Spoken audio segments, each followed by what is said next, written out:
퍼스펙티브 훈련은 단편적인 선교에 대해서 배우는 훈련이 아닙니다. 이 세상을 창조하신 하나님의 목적과 하나님의 마음을 배우는 시간이 될 것입니다. 이 과정을 마치고 나면 어떻게 살아야 할지 결단하게 됩니다. 왜냐하면 세상을 향한 하나님의 마음을 알게 되기 때문이죠. 하지만 큰 그림을 보지 않고는 작은 부분에서 우리의 역할을 알기가 어렵습니다. 이 과정은 안주하고 있는 자신을 일깨워 줄 것입니다. 여러분을 하나님의 마음으로 이끄는 훈련 과정이 될 것입니다. 이 과정을 통해 우리는 성경의 깊은 곳까지 들어가게 됩니다. 여러분은 성경적 관점을 통하여 단지 성경 가운데 나타나 있는 선교를 배우는 것이 아니라 성경 전체, 즉 창세기부터 요한계시록 끝까지 성경 전체가 무엇을 말하는지 발견하게 될 것입니다.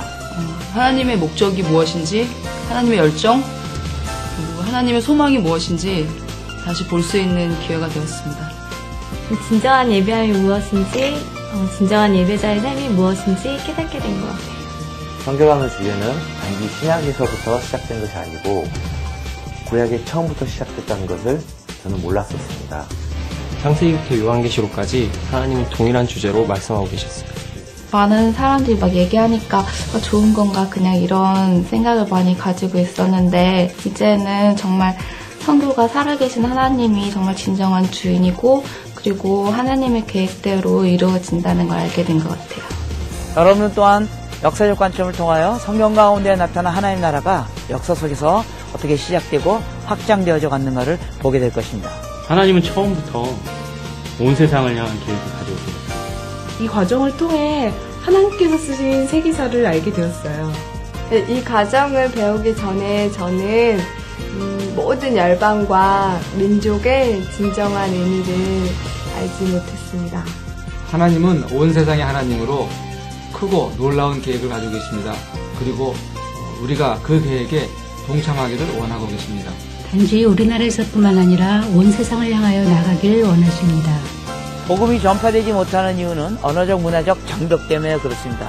우리는 이 문화적 관점을 통해서 어떻게 이 장벽을 넘어서서 전략적으로 복음을 전할 것인가를 공부하게 될 것입니다.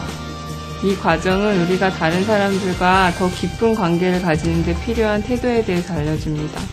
하나님께서는 단지 우리가 그들에게 복음을 전해주는 것뿐만 아니라 모든 삶의 영역에서 우리가 하나님 앞에 예배드려지기를 원하십니다. 저는 이 과정을 통해 제가 어떻게 선교의 다양한 사역에 참여할 수 있는지를 알게 되었습니다. 하나님은 모든 열방으로부터 경배와 영광을 받기 원하십니다. 우리가 어디서 무엇을 하는지는 중요하지 않습니다. 여러분들 이 훈련을 통하여 선교사가 되느냐 안 되느냐가 중요한 것이 아닙니다. 어떻게 우리가 선교사적 삶을 살 것인가가 훨씬 더 중요할 것입니다. 이제 이 훈련을 통하여 하나님의 열정에 대해서 배우게 되며 온 열방을 향한 하나님의 계획을 경험하게 될 것입니다. 이 놀라운 자리에 여러분 모두를 초대합니다.